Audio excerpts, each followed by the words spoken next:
اس کی قیمتیں کس طرح سے ایک مناسب سطح پہ لائی جائیں، یہ بھی ایک بہت بڑا.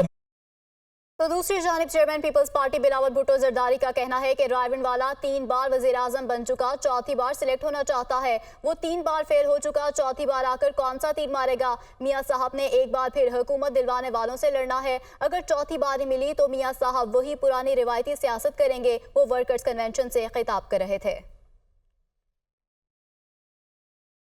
رائیون کا وزیر اعظم نے اب 3 بار وزیر اعظم تو بن چکا ہے اور کوشش میں ہے کہ اس کو 4تھی بار سلیکٹ کیا جائے. جس شخص نے پہلی بار، دوسری بار، تیسری بار فیل ہوا، وہ 4تھی بار آ کے کون سا تیر مارے گا؟ یہ صاحب جو ہے وہ 90 کے دہائی میں IGI کے صورت میں بھی سلیکٹ ہوا تھا. جس نے اس کو لے کر آیا تھا اس سے لڑ پڑا اور پھر نقصان آپ کا ہوا. دوسری بار وزیر اعظم بنایا، 2 دہائی اکثریت دلوایا گیا. میاں صاحب نے انہی سے لڑا، انہی سے ٹکرایا جنہوں نے اس کو 2 دہائی اکثریت دلوایا تھا. ایک بار پھر گھر جانا پڑا. تیسری بار جو ہے میاں صاحب آ کے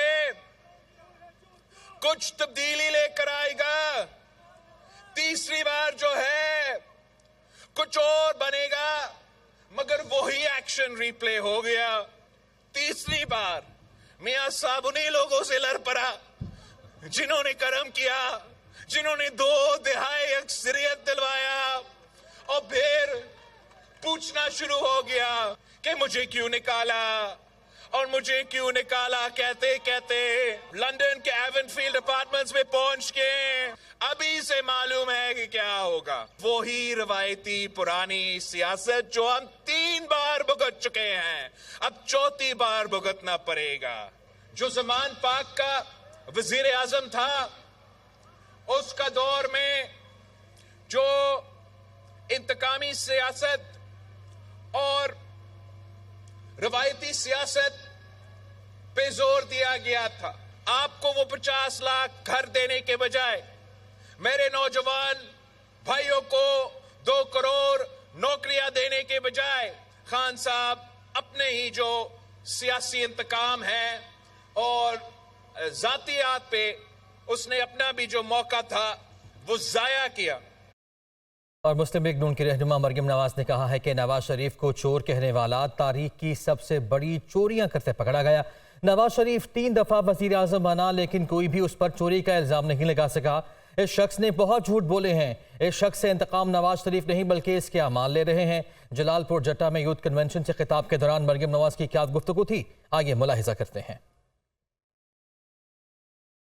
وہ جو آج تک جیل میں بیٹھ کر اپنا مقدمہ بھگت رہا ہے، وہ نواز شریف کو چور کہا کرتا تھا. تاریخ کی سب سے بڑی چوریاں کرتا ہوا پکڑا گیا ہے.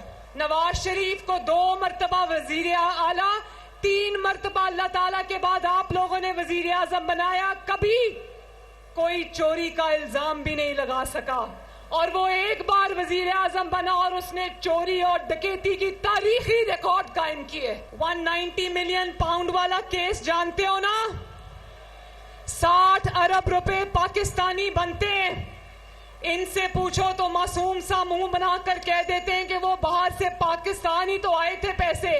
وہ پاکستان نہیں آئے، وہ پاکستان میں آپ کی خون پسینے کی کمائی تھی جو اس کی جیب میں گئی ہے.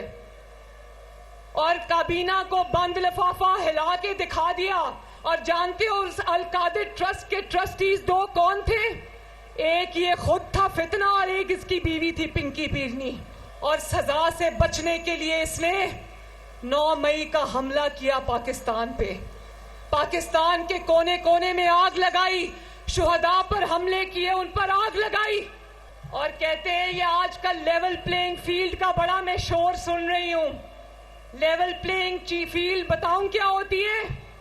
لیول پلینگ فیلڈ اگر نواز شریف سے مانگتے ہو تو پھر نواز شریف کو دیکھو کہ اس نے 11 سال جلا وطنی بھگت کے آیا، 2.5 سال جیل کاٹ کر آیا. کوئی پاکستان کی ایسی جیل نہیں ہے جہاں پہ نواز شریف گیا نہیں. تو وہیں امیر جماعت اسلامی سراج الحق کا کہنا ہے کہ پاکستان میں کرپشن، مہنگائی اور بے روزگاری کے ذمہ دار صرف 2 خاندان ہیں۔ بہاولپور میں خواتین کنونشن سے خطاب کرتے ہوئے ان کی جانب سے کہا گیا کہ پچھلے 75 سالوں میں کسی بھی حکومت نے ملک میں اسلامی نظام کو نافذ نہیں کیا اور نہ ہی کبھی کوشش کی ہے۔ جماعت اسلامی اقتدار میں آئی تو مہنگائی، کرپشن اور بے روزگاری سے فری پاکستان کی گارنٹی دیتا ہوں۔ کا خاندان اور ایک زرداری کا خاندان بس یہی مسلط رہیں گے۔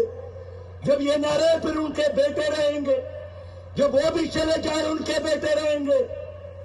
کیا پاکستان کی مائیں اس لیے بچوں کو پیدا کرتے ہیں کہ وہ ان 2 خاندانوں کے غلام رہے؟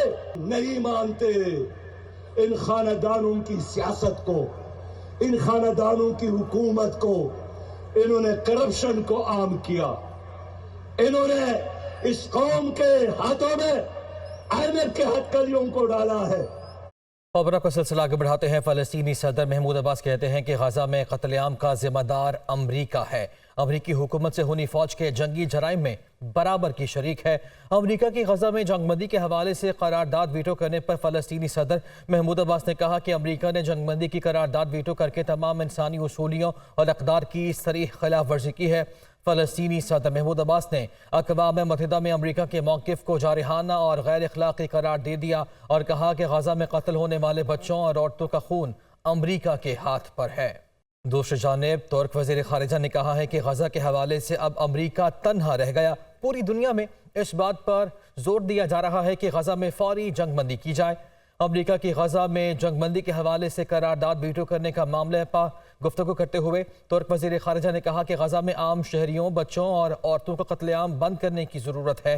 اقوام متحدہ میں ہونے والی ووٹنگ سے واضح ہے کہ کون جنگ بندی نہیں چاہتا۔ غزہ کے لوگوں تک فوری طور پر امداد پہنچانے کی ضرورت ہے اور ترکی غزہ میں مستقل جنگ بندی چاہتا ہے۔